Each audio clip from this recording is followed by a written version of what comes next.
मैं भी चुनावी मैदान में हूँ कार्यक्रम के तहत अभी हम पहुंच चुके हैं कदवा, और कदवा में हमारे साथ हैं पूर्व राजद प्रखंड अध्यक्ष सह शिक्षक सूरज यादव।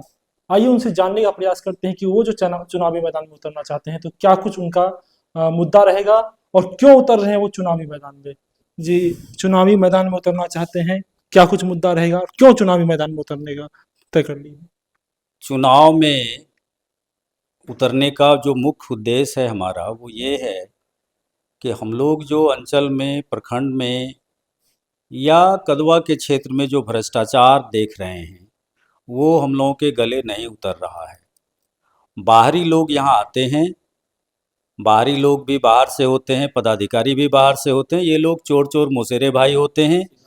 इन लोगों का काम सिर्फ लोगों को लूटना होता है। अब लगता है कि हम लोगों को ही मैदान में आकर के इस तरह के भ्रष्टाचार को रोकना पड़ेगा।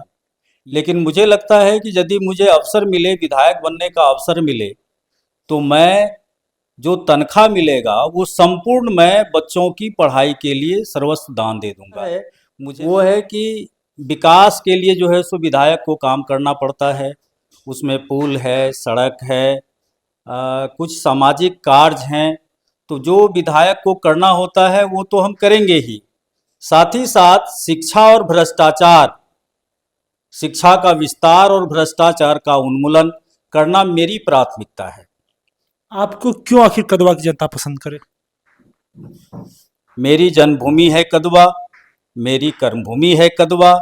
मैं पिछले 30 साल से राजनीति से जुड़ा हुआ हूँ और लोगों ने मुझे देखा है कि मैंने जो कुछ भी काम किया बड़ी ईमानदारी से और बहुत समर्पण के साथ किया हुआ है।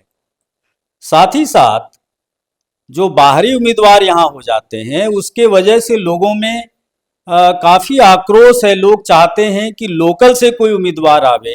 ऐसे बहुत सारे लोगों ने हमसे कहा कि आप लोग यदि मैदान में उतर जाते हैं तो आप लोगों की जीत सुनिश्चित है और आप लोगों के आने से कदवा सुरक्षित हो जाएगा।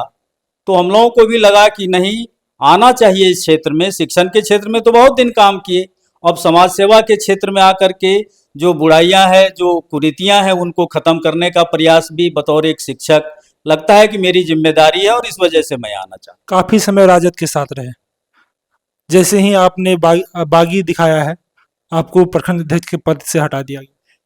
प्रखंड अध्यक्ष एक बार नहीं, ऐसे प्रखंड अध्यक्ष के पद से यदि हजारों बार हटा दिया जाए तो मुझे इसका मलाल नहीं है।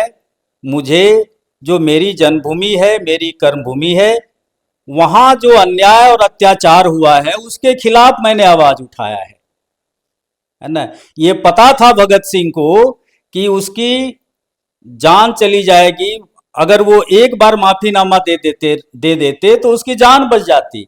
लेकिन उनको पता था कि मेरे एक जान जाने से भारत को बहुत जल्दी आज़ादी मिल जाएगी। इस वजह से हम लोग भी इस क्षेत्र में आकर के अपनी कुर्बानी देना चाहते हैं। पार्टी से निकाल देने से बहुत बड़ी बात नहीं होती है। हम लोगों के वजह से कदवा में पार्टी थी, पार्टी के वजह से हम लोग नहीं थे। ये नुकसान पार्टी को हुआ है और फिर हमने तो विधायक बदल देने की, उम्मीदवार बदल देने की बात की थी। पार्टी का विरोध हम लोगों ने नहीं किया था, उम्मीदवार बदल देने की बात कही थी और ये उम्मीदवार हार रहे हैं। अब पार्टी को बाद में अभी नहीं समझ में आया तो बाद में जब हार जाएंगे तो फिर हाथ मल करके समझ में आएगा उनको कि सुरेश जी ठीक कह रहे थे। बहरहाल देखना है कि कदवा की जनता किसे पसंद करती है और राजद से जो बागी हुए हैं सुरेश यादव, क्या कुछ इम्पैक्ट पहुंचता है चुनाव पर, वो देखने वाली बात है। तब तक के लिए देखते रहिए केबीसी न्यूज। कैमरामैन विशाल के साथ मैं राजवीर, केबीसी न्यूज के लिए धन्यवाद। खुल गया प्राइवेट मल्टी फैसिलिटीज हॉस्पिटल ममता नर्सिंग होम।